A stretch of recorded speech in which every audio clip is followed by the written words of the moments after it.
Olá, aqui é Nogueira. Eu quero agradecer o convite, Gabriel Taishi, participar do Congresso Omoluabi, 16 a 19 de novembro de 2020.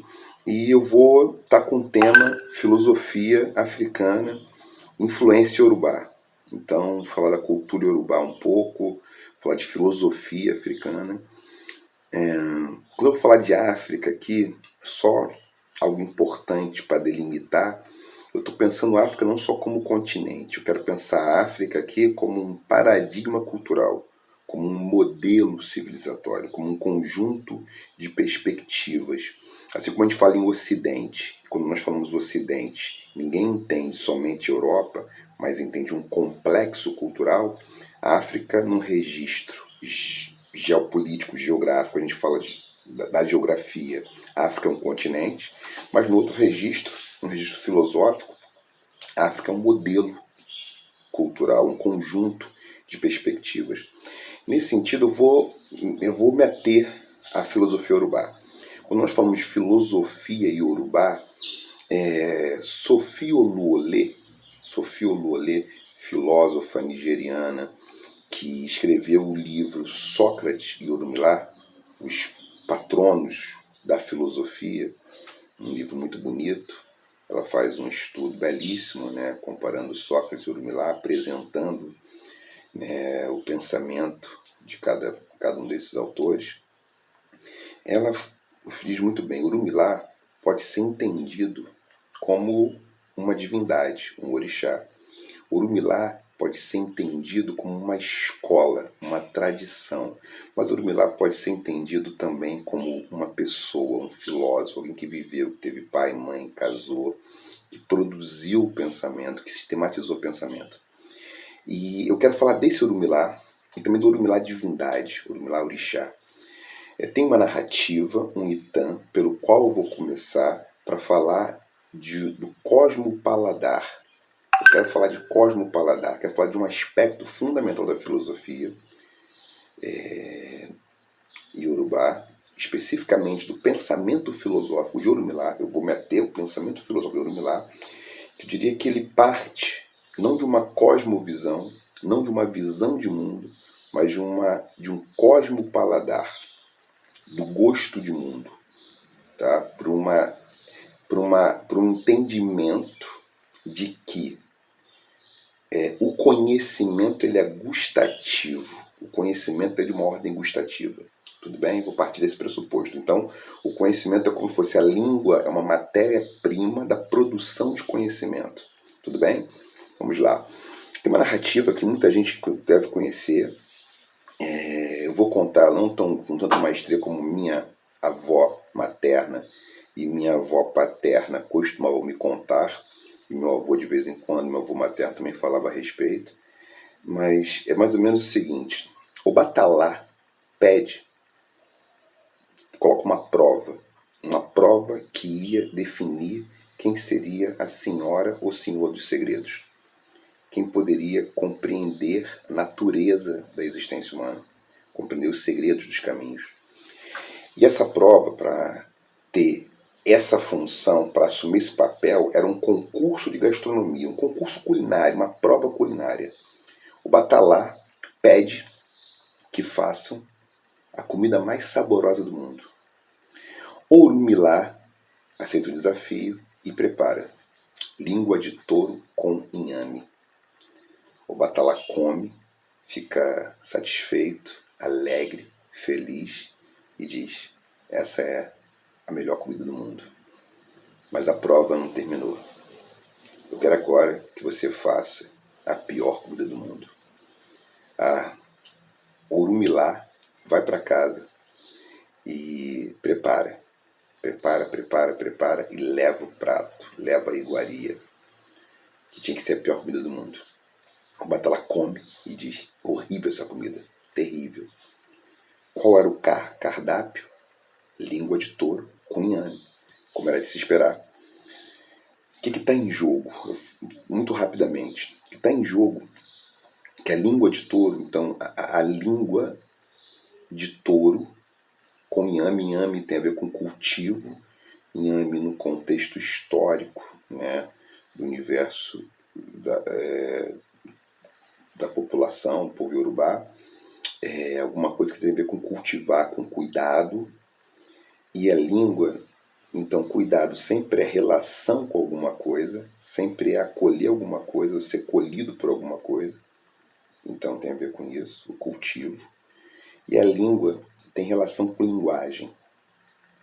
A língua tem relação com linguagem, mas tem relação, obviamente, com sabor. A língua é uma plataforma onde o amargo, o salgado, o doce, o azedo e o umami, que também é um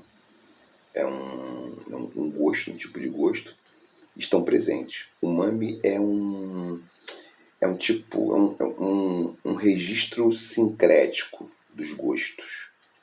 O umami é uma articulação entre os gostos e os outros sentidos, entre gostos e outros sentidos.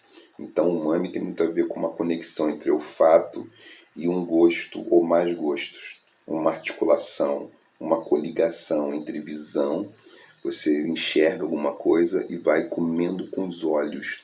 Isso vai dando um sabor, vai misturando um sabor, tudo bem? Então o umami tem a ver com isso. Então a gente está falando de a língua como uma plataforma gustativa, tá? E falando também da língua como linguagem. São dois registros fundamentais. Então, a filosofia Urumilá, a partir desse conto, desse Itã, né? Itã, conjunto de versos, né? Eu vou chamar aqui de mito sem nenhum problema. O termo mito é que eu estou usando como um retrato do nosso inconsciente, um retrato da nossa condição, um retrato do mundo, uma fotografia da realidade. É um sentido muito amplo aqui, não vou entrar muito nas acepções de mito, mas fundamentalmente isso. A gente tem então aqui recuperando o trajeto. Estou falando da filosofia africana, especificamente da filosofia urubá, especificamente de Orumilá, como filósofo, e pego para isso uma narrativa que ela transita entre o homem e a divindade. A divindade que se torna guardiã dos segredos de Fá. Então, que vai sistematizar aquilo que se chama o Duifá, que é um conjunto de cânones espirituais, religiosos, políticos, filosóficos do mundo iorubá.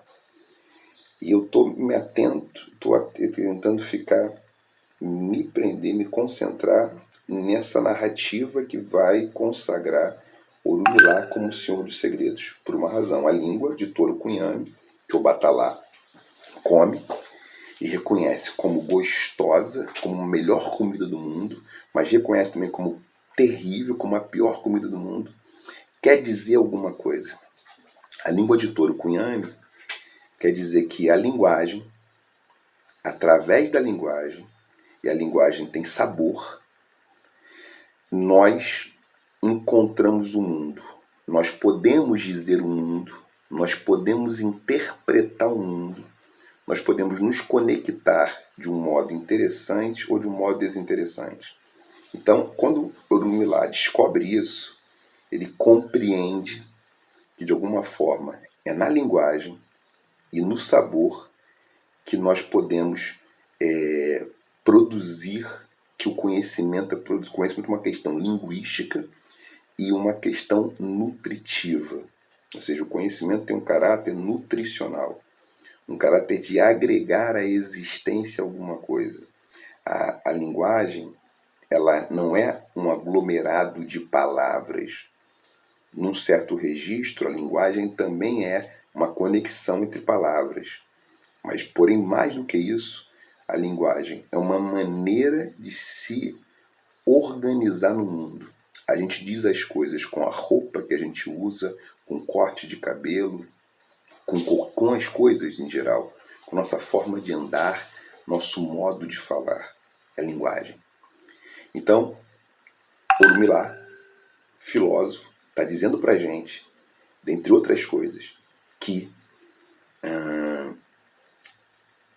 a questão do conhecimento, a questão do conhecimento tem a ver com cosmopaladar.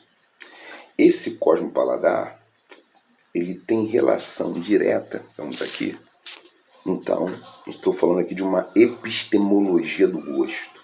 Então, uma questão da filosofia iorubá, que ela, de alguma forma, está imersa, está dentro, ela opera no registro de um cosmopaladar, tudo bem? Estou voltando um pouquinho. A gente fala em visão de mundo, estou falando em gosto de mundo, em paladar de mundo. Então, uma forma de a gente encarar o mundo não é só enxergando, descrevendo o que a gente enxerga, mas é descrevendo os sabores que a realidade traz.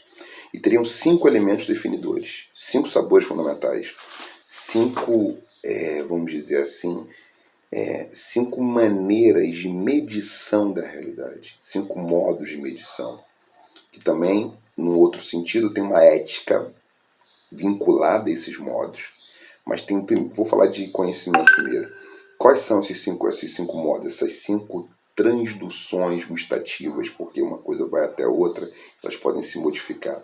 Estou falando do doce, do salgado, do ácido ou azedo, do amargo e do umami. Então são esses 5.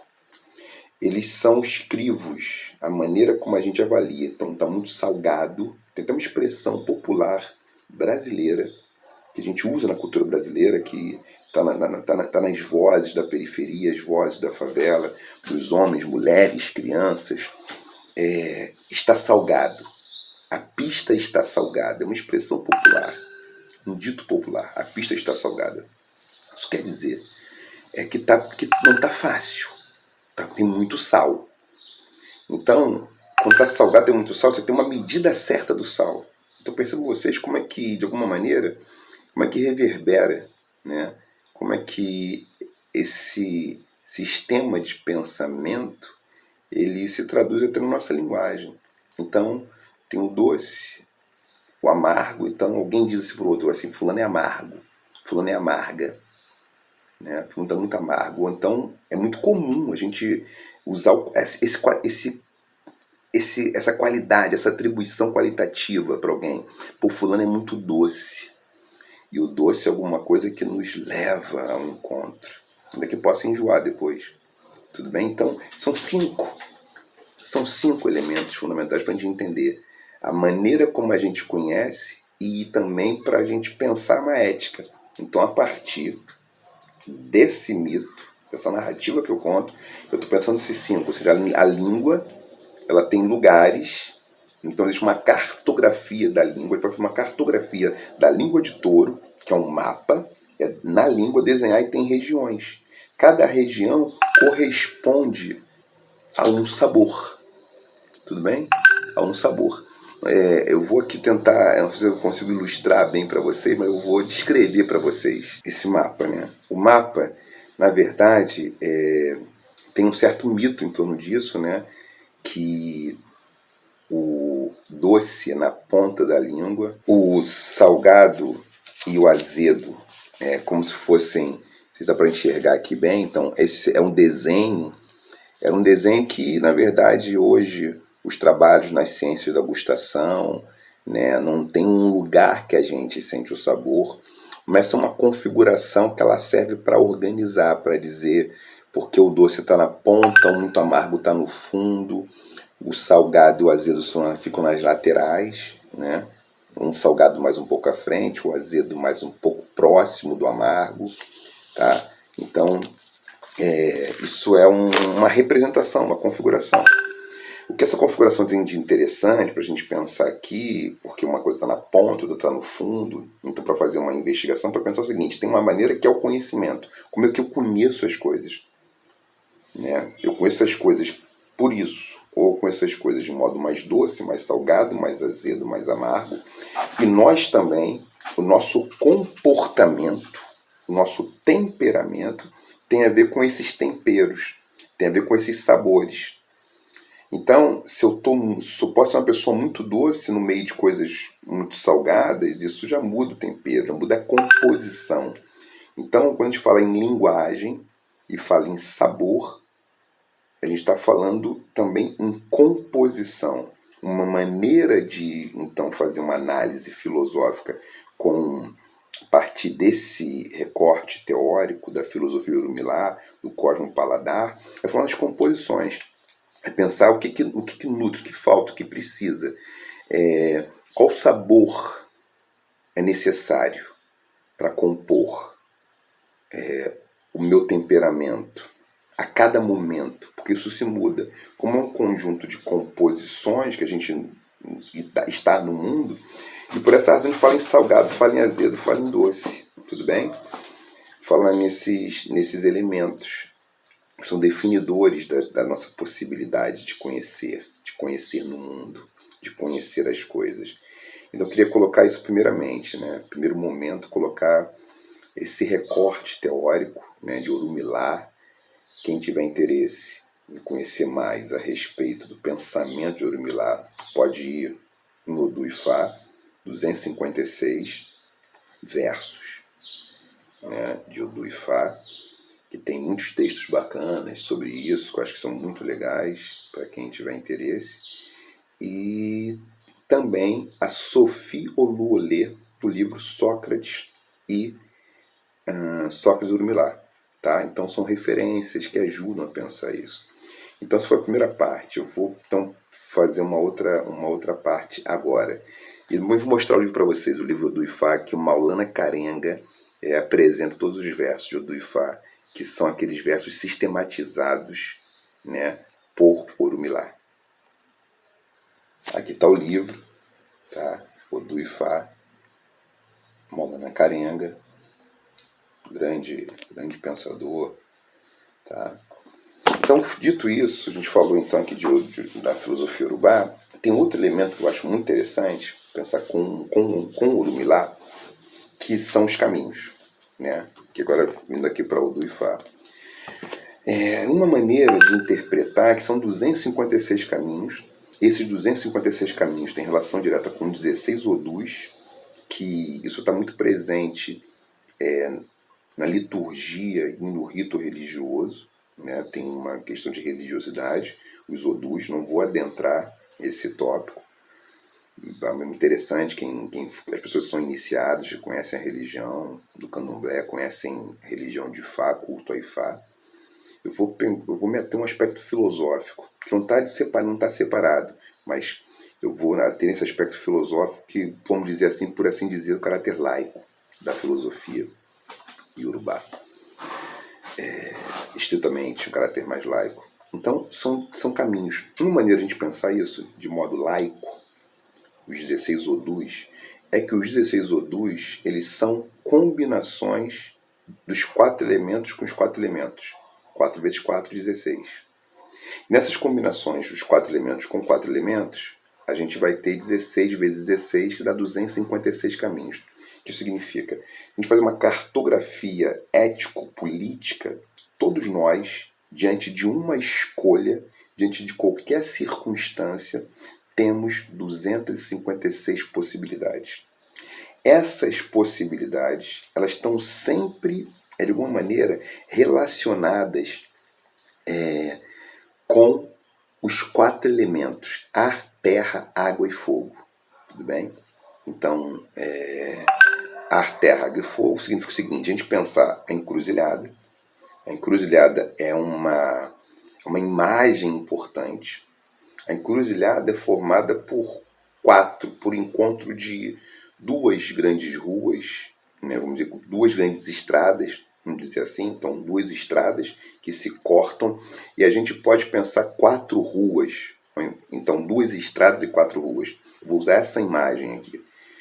Então, o que são 4 ruas? Uma rua de ar, uma rua de terra, uma rua de água, uma rua de fogo. 4 elementos. E está encruzilhada. E no ponto esse encontro entre ar, terra, água e fogo. O que acontece? Alguns caminhos. Então, se a gente for pensar isso do ponto de vista mais, vamos dizer, religioso, do ponto de vista religioso, assim, pensamento Yorubá, todo pensamento, toda a tradição religiosa, espiritual, ela está alicerçada de filosofia. Então, a gente falar em orixás, por exemplo, não vou adentrar aqui, mas alguns orixás, o elemento fogo está ali. Eles cospem fogo, comem fogo, né? Alguns orixás fazem ventania. Outros orixás estão na terra, mais molhado, mais seca. Outros são elementos de ar, fazem como eu falei, vendavais, né? Outros são águas, outros são, vamos dizer assim, água é o símbolo desses orixás. Então a cachoeira, o mar, mas o mar pode estar revolto, pode estar calmo. Então são 4 elementos aí. Então, né, Iemanjá, o mar, água, elemento água muito forte. Oxum, água, mas cachoeira é uma água, uma outra expressão da água. Então os caminhos são dessa maneira. Os caminhos são combinações. Importante dizer que as pessoas também são compostas pelos 4 elementos. Se a gente fizer uma análise filosófica da constituição do sujeito, da constituição da pessoa, as pessoas humanas são compostas por ar, terra, água e fogo. O que acontece? Se uma pessoa é composta muito pelo elemento fogo, essa pessoa, ela caminhando pelo fogo, encontrando outras pessoas compostas por fogo, pode até explodir.